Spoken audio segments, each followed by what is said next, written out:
This happened a few weeks ago. I'm 35 and work as a freelance journalist. I focus on local history. I had decided to explore the old cemeteries in my small town, hoping to uncover stories that might be buried there. I used to visit these places with my grandmother when I was younger. She loved to tell me about the lives of those forgotten beneath the stones. I don't know why, but I've never stopped thinking about it. I walked into the oldest cemetery first. It was overgrown, like a wild field, but I found it beautiful in a way. I was taking notes and snapping pictures. It was quiet, really quiet. Then I heard it, a rustling sound behind a weathered mausoleum. I figured it was just some animal, maybe a raccoon or a squirrel. The wildlife around here can be prickly. Still, I felt this uneasy itch at the back of my mind. I approached the mausoleum, my footsteps crunching on the gravel. I held my breath, listening. Nothing. I looked around. The tall grass swayed, and I thought maybe I'd imagined it. I stepped back, but the feeling lingered. I shrugged it off and moved on, thinking I was just being paranoid. Over the next few days, I found myself wandering into those cemeteries more often. Each visit brought strange occurrences. Shadows flickered at the corners of my vision, just out of reach of the light. I'd hear faint cries. It sounded like whispers in the wind, but I dismissed them. Still, I felt cold even on warm days. It left me uneasy. One day at another cemetery, I noticed a few gravestones were out of place, like someone had pushed them. I knelt down, trying to see if there were any markings. My skin prickled. It felt like there was something watching me. I looked around, but it was just me and the stones. I shook my head, telling myself it was just an old grave settling. But then the markings appeared. Scratches and symbols I hadn't seen before. They were faint, like someone had traced over them hurriedly. My heart raced as I thought about the stories I wanted to uncover. Were these signs left by restless souls? I wasn't sure how to make sense of it all. One night, I returned to that first cemetery, drawn back. I stood by the mausoleum again, feeling like I was being pulled into its shadow. I heard the rustling again, but this time it was more urgent. I called out, "Is anyone there?" Silence answered. Then I felt a chill run down my spine. Someone was there. I couldn't see them, but I knew it. I took a step back. Maybe I should have left it alone. Then I heard a voice whisper my name. It chilled my blood and I froze. As I stepped back, I suddenly felt a hand on my shoulder. I turned around, but there was nobody there. The graveyard felt so still. My heart raced as the shadows grew. I wanted to run, but I couldn't move. I just stood there, caught between the stories of the past and the strange feelings surrounding me. All I knew was that I wouldn't be coming back. The days that followed my last visit were filled with a gnawing anxiety. I couldn't shake the feeling that something was lurking in those cemeteries. My mind replayed the whispers and the hand I couldn't see. I needed to understand what was happening. Ignoring my better judgment, I decided to return. On a cloudy afternoon, I found myself driving back to the oldest cemetery.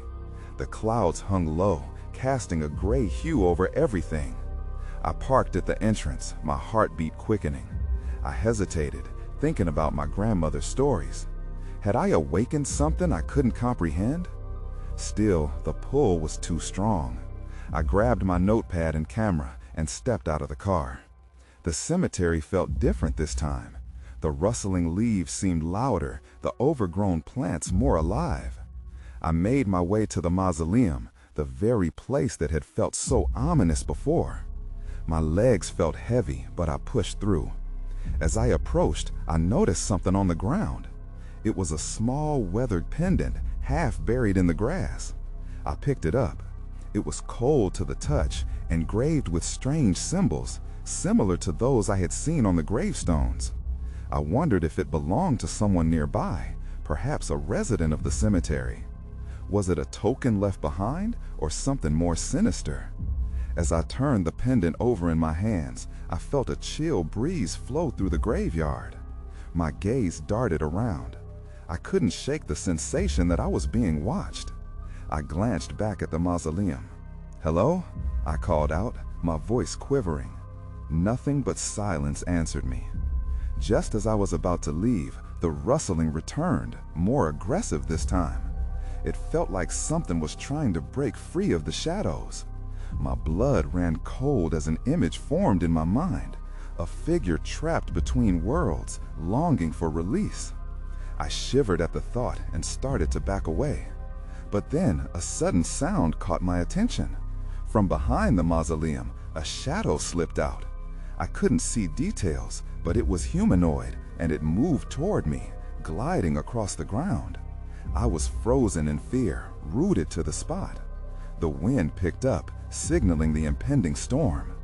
Then it spoke, its voice haunting, yet familiar. "You shouldn't have come back." Those words cut right through me, echoing in my mind as I wheeled around and ran. I didn't look back, the pendant slipping from my fingers as I scrambled toward my car. Shadows seemed to stretch and reach for me, but I fought against the panic pushing me forward. Once I was safe inside the car, I slammed the door shut and fumbled my keys. I drove off in a rush, heart pounding. I didn't know what I had encountered, but I felt certain I was far from finished with these mysteries. I had to learn more. But the question loomed, was I prepared for what I might find? The next day was a blur of fear and confusion. My mind raced with questions. What had that shadow been? Why had it spoken to me? I needed answers. Sitting at my kitchen table, I pulled out my notebook and started writing down everything I could remember. Each detail felt important. The pendant, the voice, the chill in the air. I decided to visit the local library. My grandmother's tales always mentioned old books and forgotten histories. Perhaps I could find something about the symbols on the pendant or the shadowy figure. The library was quiet, its stillness almost unsettling given my turmoil. I searched through dusty volumes, flipping through pages filled with ghost stories and local legends. I didn't find much until I stumbled across a book about the cemetery itself. As I read, I learned that it had a history of strange occurrences, disappearances, whispers at dusk, and even sightings of figures gliding through the graves. My stomach tightened. It was as if someone had taken my experiences and printed them on the pages. As I was reading, a name caught my eye, Oliver Blackwood. He had been a gravekeeper long ago, someone who had mysteriously vanished. Curious, I scribbled down everything about him and decided I needed to dig deeper. Maybe he was linked to my experiences. I left the library with the book tucked under my arm. Determination swelled inside of me. I had to find out more about Oliver. Maybe he was connected to the symbols on the pendant. As I drove home, I thought about what I might discover next. Once home, the shadows of the evening began creeping in through my windows. I felt a sense of urgency pushing me to act. Instead of waiting, I pulled the old book back out and started combing through its pages for anything I could relate to the case of Oliver Blackwood. The more I dug, the more the unease settled over me. That was when I heard it, a faint knock on the front door. My heart leaped into my throat. I froze, unsure of whether I should answer. There was no one else home. The knock sounded again, this time more insistent. Apprehensively, I moved to the door, careful to look through the peephole. It was a stranger, an elderly man with a weathered face. I hesitated, but something about the intensity in his eyes pulled me to open the door. As it creaked open, his voice came forth like a soft breeze. "You're asking questions you shouldn't. You need to stop before it's too late." I stared at him, my heart pounding. "What do you mean? Who are you?" He opened his mouth to respond, but then his gaze seemed to shift past me, into my home. Panic surged. Stepped back instinctively. That was when I noticed the shadows lingering just outside the porch light. I felt a familiar tension in the air, the chill settling over my skin once again. "Someone is watching you," he murmured, urgency in his voice. "You opened a door you can't close." In that moment, I knew I had to make a choice. Should I trust this man or dismiss him? Just as I was about to reply, the lights flickered above us, plunging the porch into darkness. In that unsettling quiet, a voice I would not soon forget whispered from the shadows, "You should have stayed away." The urgency of the moment wrapped around me, leaving me breathless. What more had I awakened? I needed to find out. I hesitated, the weight of the moment pressing down on me like a heavy blanket. My instinct screamed at me to shut the door, yet curiosity kept me rooted to the spot. The old man's expression twisted with a mix of frustration and worry. "You don't understand," he said, taking a half step closer. "What's happening isn't just a game, it's serious." "Then tell me what I need to know," I blurted out, the urgency in my voice surprising even myself. He glanced over his shoulder, and I followed his gaze to the darkened yard. The shadows flickered unnaturally, as though they were alive. Then he turned back toward me, and the intensity in his eyes sent a shiver down my spine. "You need to visit the grave of Oliver Blackwood. It's the key." "Why? What does it mean?" I demanded, uncertainty mingling with dread. But before he could answer, the ground seemed to rumble beneath us. It felt as if the universe itself was shifting, and I felt my pulse quicken. "We have to go now," he urged, "before it gets worse." I felt the fear rising within me again, but somewhere beneath it, a flicker of resolve ignited. I stepped back, letting him enter my home. Horror blended with curiosity as I thought about what he could reveal. Once inside, he scanned the room, his expression grim. "Do you have the pendant?" I hesitated, pulling it from my pocket. The moment I placed it in his palm, his eyes widened. "This is it. You've invited more than you know." "What do you mean?" I asked, trying to catch up with the rising cascade of revelations. He held the pendant closer. "This belonged to Oliver. He used it to protect himself from the shadows." "Protect?" I echoed, recalling the whispers that had haunted me since I first laid eyes on it. His gaze turned somber. When he vanished, he left a part of himself behind, something dark. He looked toward the front door again, tension seeping back into the air. "You must find him. If you don't, his darkness will consume you. And those shadows outside, they're here for you." Fear prickled at the edges of my mind.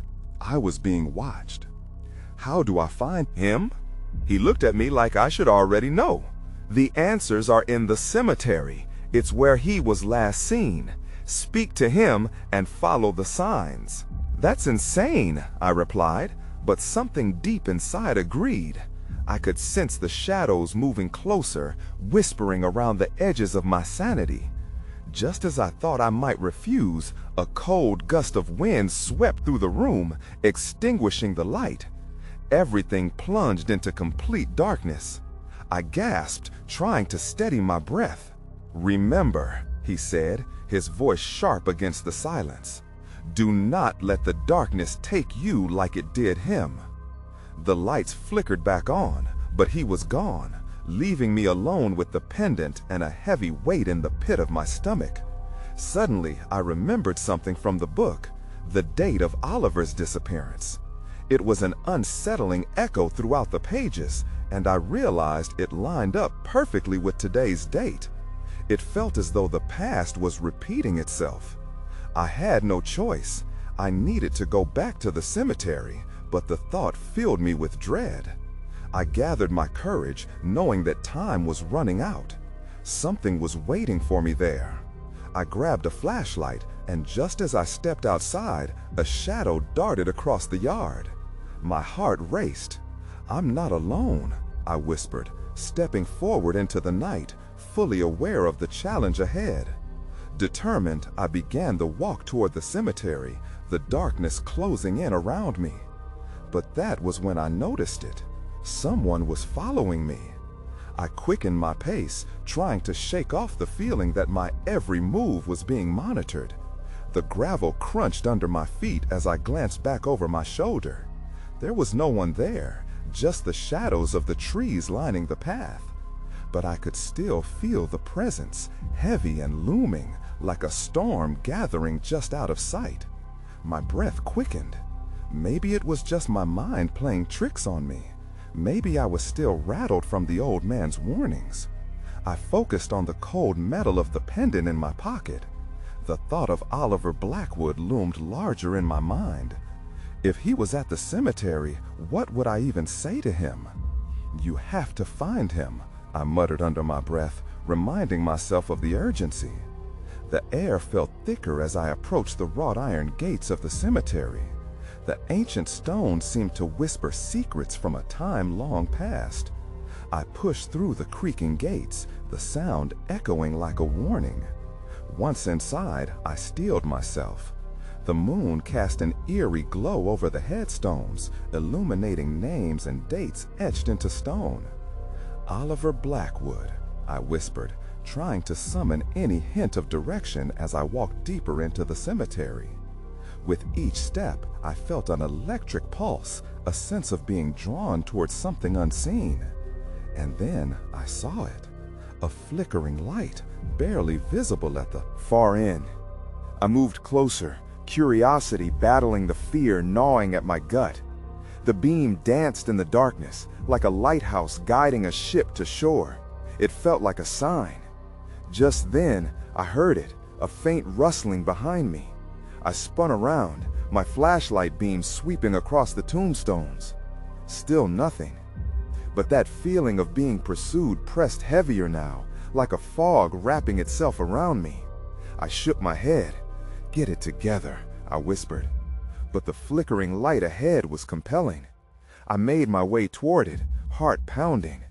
When I finally reached the source, I gasped. A small lantern sat atop a grave, illuminating the name etched on the stone, Oliver Blackwood. The sight sent chills racing down my spine. "Oliver," I called softly, half expecting a voice to answer. But all I heard was silence, thick and oppressive. I kneeled beside the grave, staring at the inscription. It felt wrong that I was here, yet I couldn't turn away. At that moment, the rustling behind me intensified. I turned sharply, my flashlight flickering wildly. There, just on the edge of the beam, I caught a glimpse of a figure, pale and gaunt, hovering between the shadows. "Who's there?" My voice trembled. The figure didn't answer. Instead, it moved closer, the air growing colder with each step it took. My instincts screamed at me to run, but my body felt rooted to the ground, paralyzed by fear. This wasn't just an encounter. This was an unmistakable confrontation. As the shadows swirled and the figure drew nearer, I felt the weight of the pendant in my pocket. The warnings raced through my mind. Do not let the darkness take you. But what could I do? Suddenly, the figure spoke, its voice barely a whisper. "You shouldn't have come here."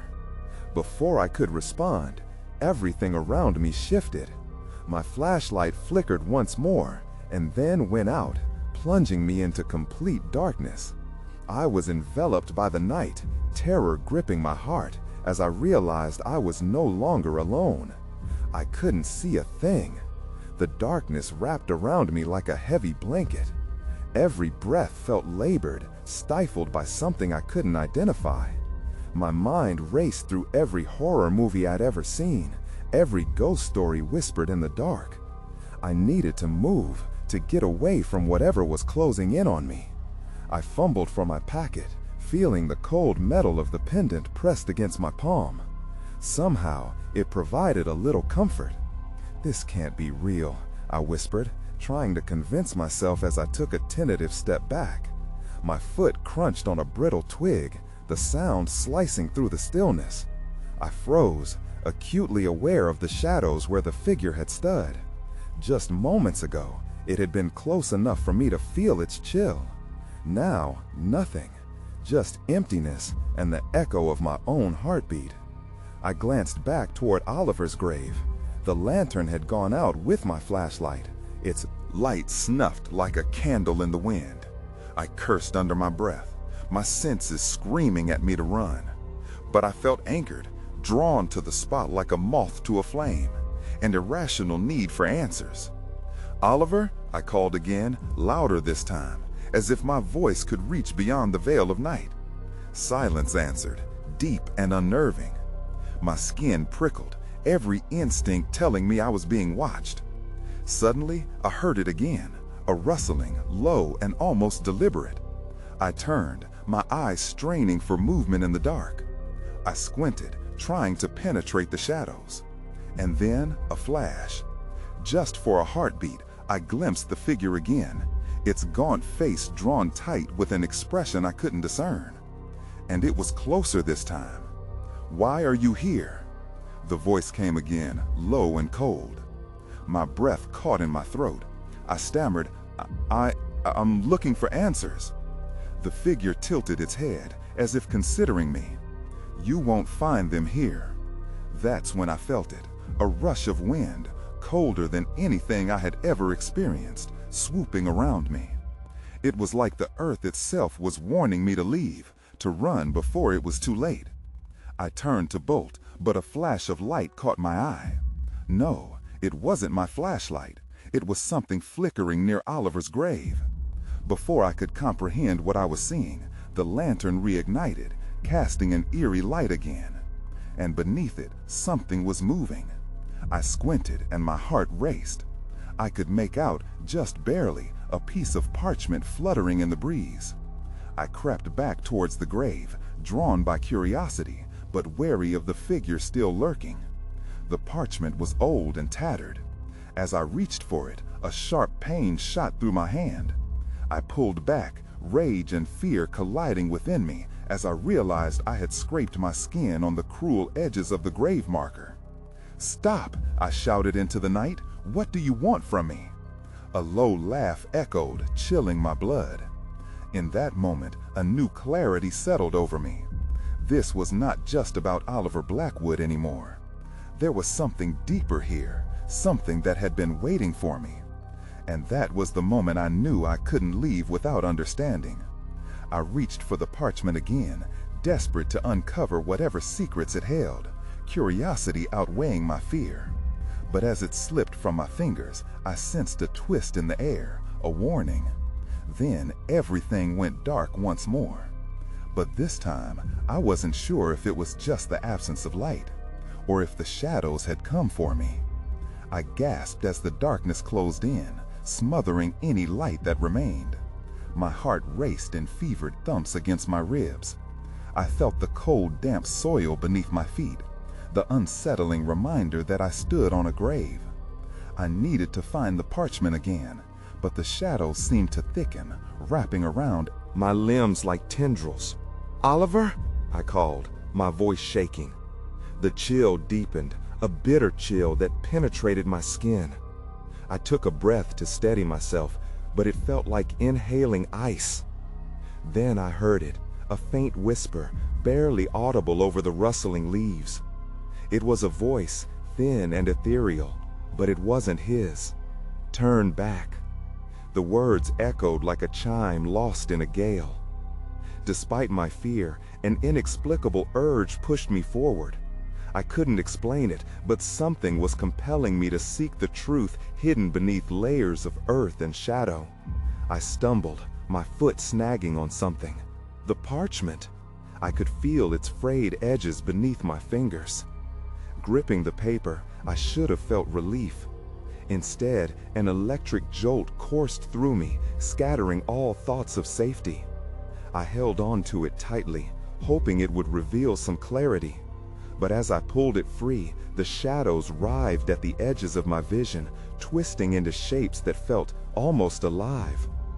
The lantern flickered again, illuminating a handful of symbols etched onto the parchment.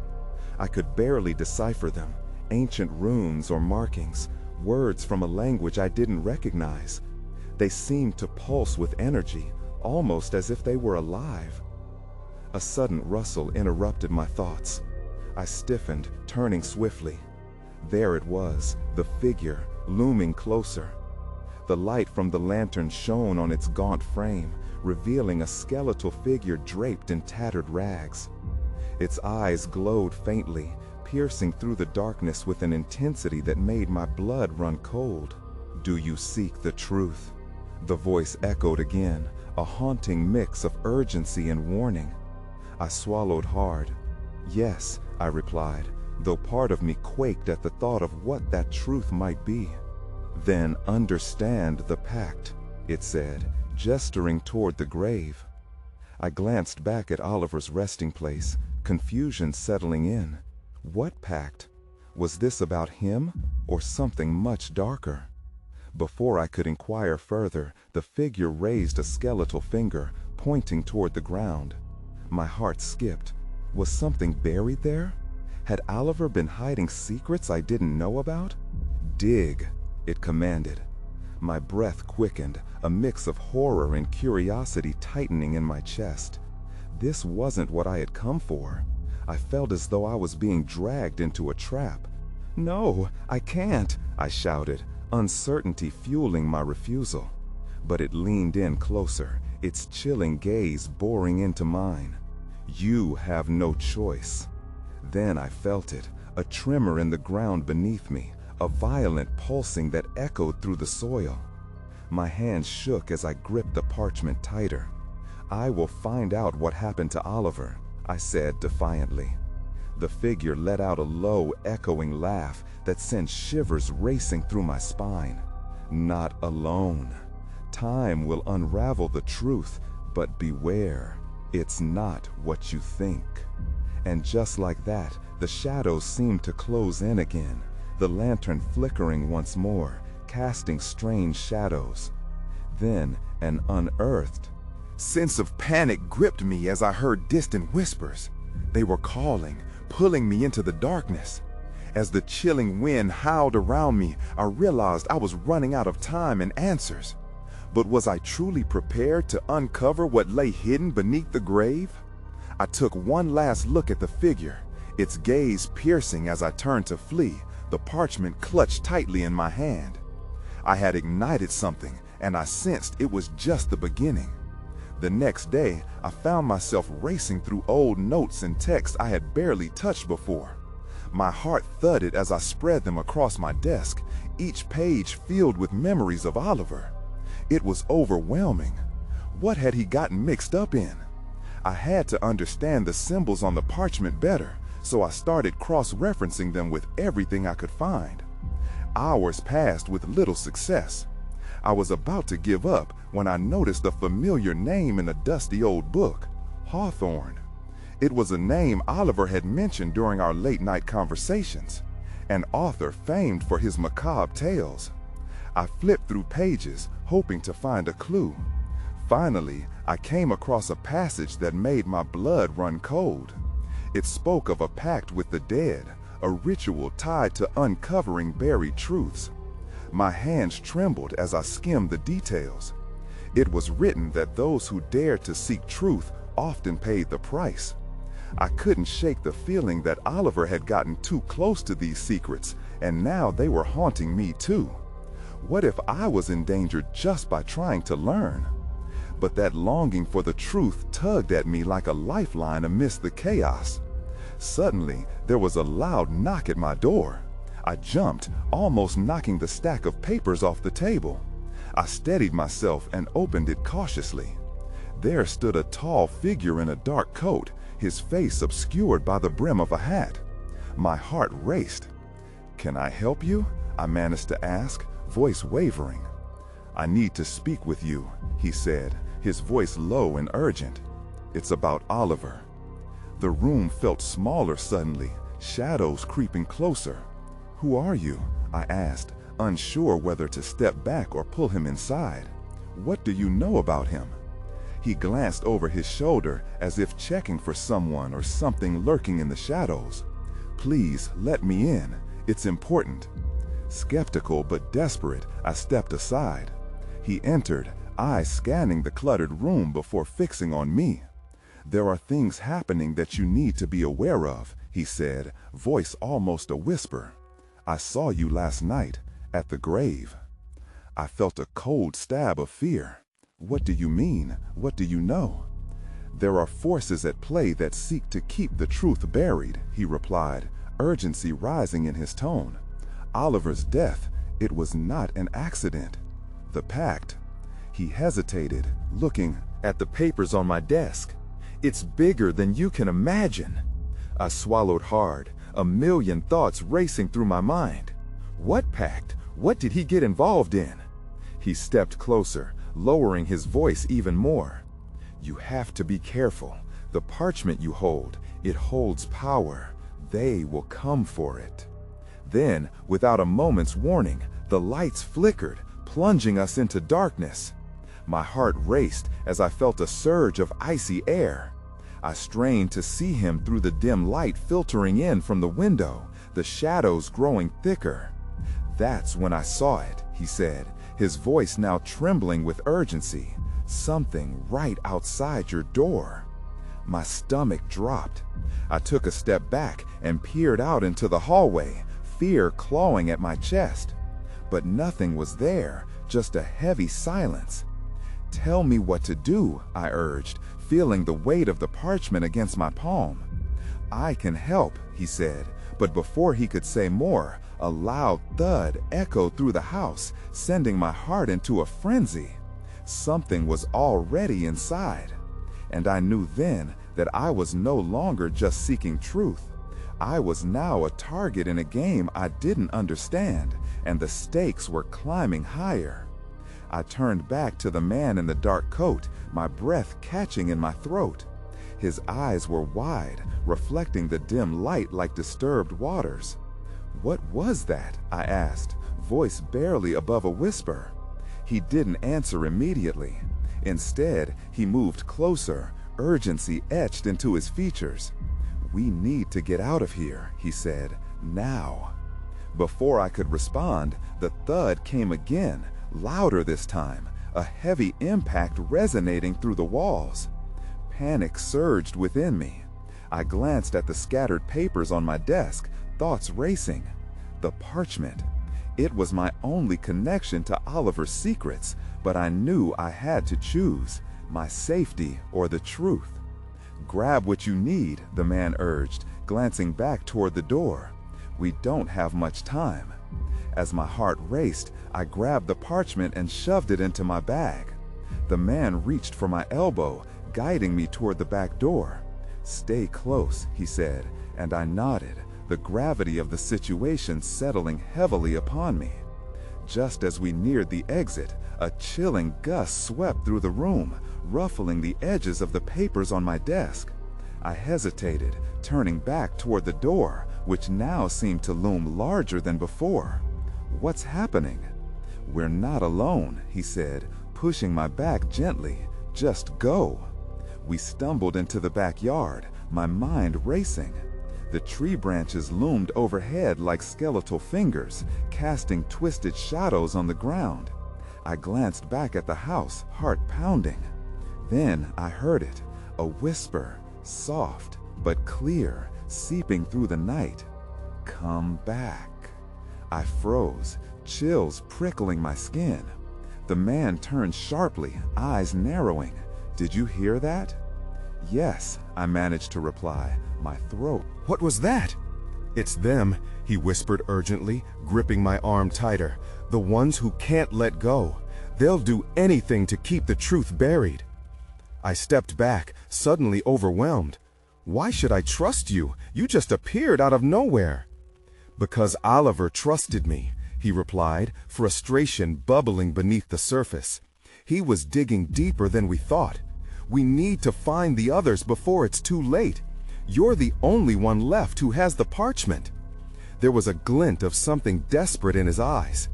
You don't understand, he continued. What you've uncovered, it could unleash forces we can't control. Just as his words settled in, the sound of footsteps approached from the direction of the house. I turned, dread washing over me as the shadows danced eerily. We have to go, I shouted, but before we could escape further, the air around us suddenly thickened, a suffocating weight wrapping around our chests. I stumbled, gasping, as the man dropped my arm, eyes darting around nervously. We need to move, now. He sprinted toward the fence, urging me to follow. but my feet felt like lead, rooted in place as the whispers rose, almost melodic in their insistence. I shook my head, desperate to escape their pull. Then I caught sight of something at the edge of the yard, a figure standing in the shadows. Clad in darkness, it was staring directly at me. My heart raced. "Run!" he shouted again, snapping me out of the trance. We took off, hearts pounding in sync as our breaths came in frantic gasps. But the whispers followed us, and in that moment, I wasn't sure if I was fleeing a person or something far more sinister. As we reached the street, adrenaline surged through my veins. But just as I thought we were free, I glanced back one last time. The figure was still there, watching. In the pit of my stomach, I knew we hadn't seen the last of it. And with the parchment clutched tightly in my bag, I realized that the truth I yearned for was becoming more dangerous than I could ever imagine. The streets felt foreign underfoot as we dashed away from my house, the shadows clawing at my back like desperate hands trying to pull me back into the dark. My mind raced with questions as the man pushed me forward, his grip firm yet reassuring. I barely knew him, yet he carried a sense of urgency that spoke to my raw instincts for survival. "Where do we go?" I gasped, glancing over my shoulder to see if the figure had followed. It hadn't, yet I felt its presence lurking just beyond the veil of what I could see. "Just keep moving," he replied, his voice steady despite the fear palpable in the air. "We need to get somewhere safe. Anyone who stands between you and that parchment will try to take it from you, or worse. Aren't you one of those people?" I shot back, panic creeping into my voice. "You show up out of nowhere telling me I'm in danger. Why should I trust you?" He turned slightly, his eyes narrowed against the dim light of the street lamps. "Because I was once like you, curious and reckless. Oliver was my friend, and what you hold is a key to understanding what happened to him." I faltered, the realization that I was caught in a web of darkness deeper than I could have imagined, sending chills down my spine. "What happened to Oliver?" There was a pause as we rounded a sharp corner. He hesitated as if weighing the gravity of his next words. He became too involved with the darker aspects of the cemetery's history, things buried deeper than mere secrets. The pact he stumbled upon, it requires sacrifices and draws power from the unsolved. And now they're coming for you. They want the pendant back. Terror gripped at my heart. But I didn't ask for any of this. I just wanted to learn the truth. "Truth," he echoed with a bitter laugh, "is a two-edged sword. Your insatiable curiosity has made you a target. There are forces that thrive on fear, and they'll do anything to keep their history buried." I stumbled as his words sank in, realizing how intruding my desire for knowledge had put me in peril. "So where do we go? Where can we hide?" "There's an old safe house at the edge of town," he said. "It was used by others like us who sought to unravel the mysteries of the cemetery, but instead found themselves wrapped in its darkness. We can regroup and figure out our next steps." With a nod, we quickened our pace, adrenaline coursing through our veins. The shadows at the corners of my vision thickened, whispering dark secrets I couldn't begin to comprehend. My thoughts drifted back to Oliver. The truth about him felt just out of reach, like the glimmer of something forbidden, the excitement of a mystery intertwined with a chain of danger. As we approached the old house, worn down by time and whispers of the past, I felt a wave of unease wash over me. The walls creaked as we entered, the heavy air thick with the scent of must and forgotten stories. I could feel the weight of countless eyes upon me, as if the very spirits of the house were aware of my presence. "Stay close," he instructed, his voice a hushed warning, as he led me down a narrow corridor lined with dusty frames. I could almost feel the cool breath of history mixing with the anxiety swimming in my gut. "What now?" I whispered. "We get our bearings, maybe find some clues on how to confront what's after you," he replied, scanning the room anxiously. But you have to understand, not all shadows want to hurt you. Some critical truths lie within them. I nodded, uncertainty gnawing at my mind as I removed the pendant from my pocket, setting it delicately on the table before us. The symbols glimmered in the dim light, pulsing with an energy that felt almost alive. As we rifled through ancient papers and forgotten texts, my thoughts swirled with conflicting fears and hopes. Who was watching over me, and how many dangers loomed just outside the edges of the shadows? Would revealing the truth about Oliver free me, or lead to a darker fate? Hours passed, or maybe it was only minutes, and I barely noticed the thinning of light through the grimy windows as dusk began to creep in. And then, just as I found a passage directly alluding to the pact, a sudden creaking sound broke the stillness, pulling our gazes upward. The door we had entered through trembled ever so slightly, as if something was trying to break through. My breath quickened, the shadows began to dissolve in around me, morphing into shapes and figures I couldn't fully see. "They're here," the man warned, eyes wide, darting toward the door. "Who?" I could barely breathe, my words tumbling out in a panic. His face grimaced with understanding. "Those who wish to silence the truth. We need to leave, now." I scrambled to my feet, clutching the pendant like a lifeline, feelings of dread rushing through me. "But what about Oliver?" "We'll figure it out later. Your life depends on it." With his words pressing at my back, we pushed past shadows reaching for us, heading toward the back door. It creaked ominously, hesitant under our weight. In that moment, I couldn't shake the fear of leaving Oliver behind, that his secrets would remain shrouded in darkness, that the questions would remain unanswered. Just as we made it through a narrow passage at the back, the world wavered. A whisper echoed in the air, calling for me, taunting me with the promise of secrets long buried.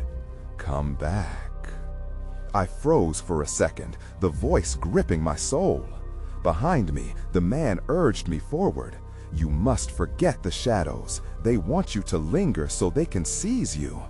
But as we fled into the fading light, I couldn't shake the feeling that my pursuit of truth was just beginning. It was becoming clear that this path held dangers beyond the unknown, where darkness could easily overwhelm the will to uncover what lay beneath the surface. With each step, uncertainty collided with fate. I had survived for now, but I felt it, that ominous sensing that the shadows were not done with me. My journey wasn't just for answers anymore. It was to discover what it truly meant to confront the darkness that loomed both around me and within me. The truth, I realized, might not be the end, but rather a door to a greater abyss.